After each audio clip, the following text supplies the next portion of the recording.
Imagine, imagine waking up one day and your husband telling you he no longer loves you. He no longer wants to be with you. He no longer wants to be a father. You spent all your 20s with this man. You have multiple kids with him. You've never had a job in your life because he says no. He said no. He never wanted his kids in daycare, so you weren't allowed to work. So you have no money to your name.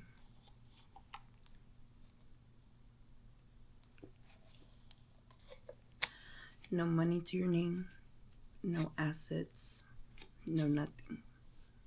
No support. The house you live in is his mother's. The car is his mother's. Under his mother's name, of course.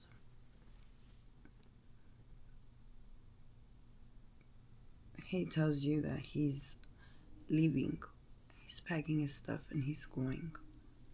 You have a child under one in the house, a 3-year-old, multiple other older children.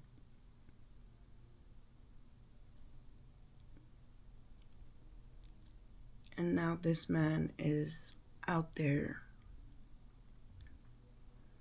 doing all the fun things. No more responsibilities. No more responsibility of being a father and a husband, a provider. No, now he's out there.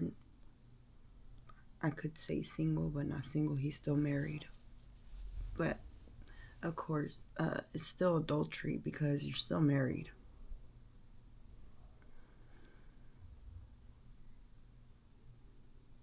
You say you're going, he said he's going to live with his mom, but his, when she looked on the app, showed exactly where he was at.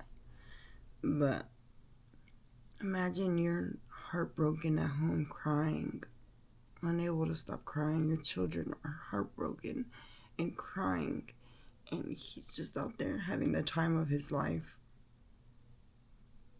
You have nothing.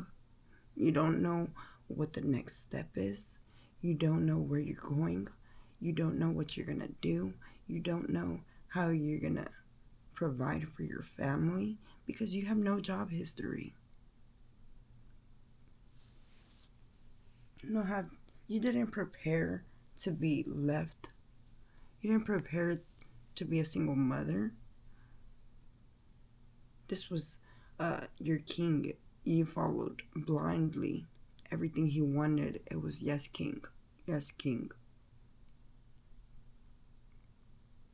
The religion he wanted you to practice, you practiced that religion. Everything he wanted. Yes, king.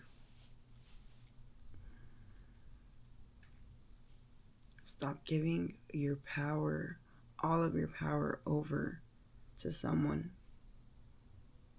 Only follow God blindly.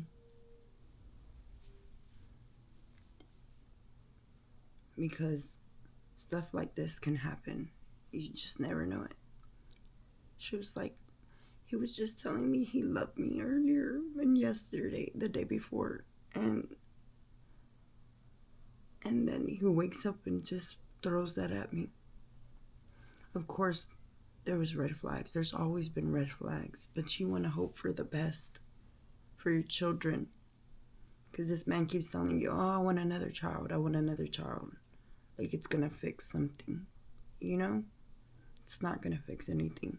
It's actually going to make things worse because then he feels, oh, it's more responsibilities. I don't know why he kept saying he wants more children. It was made his way of making her need him, trapping her.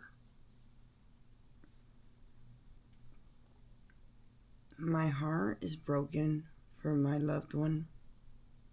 I'm so confused.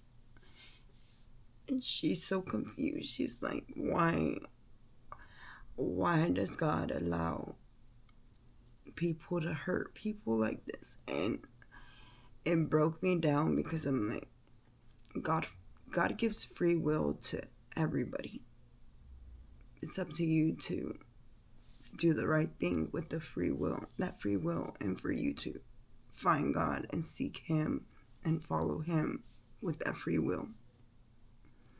But it just sucks because people use that free will to hurt others, and they don't think about the consequences, how it's going to affect the children. My nephew's literally graduating. The day he left, his father left, was the day he received his cap and gown in the mail.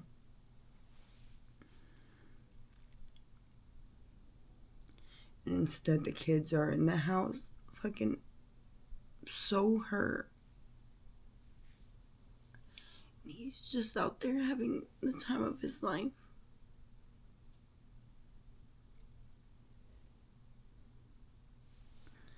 This has been a rough week for me, and this just adds on to everything. But I know it's gonna get better. I'm just so scared for her.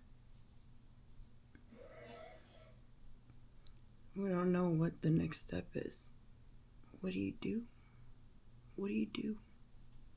What do you do when you find yourself like one day to the next, a single mother, 6 children, no job history, no money to your name, no credit cards, no nothing, no assets. What do you do?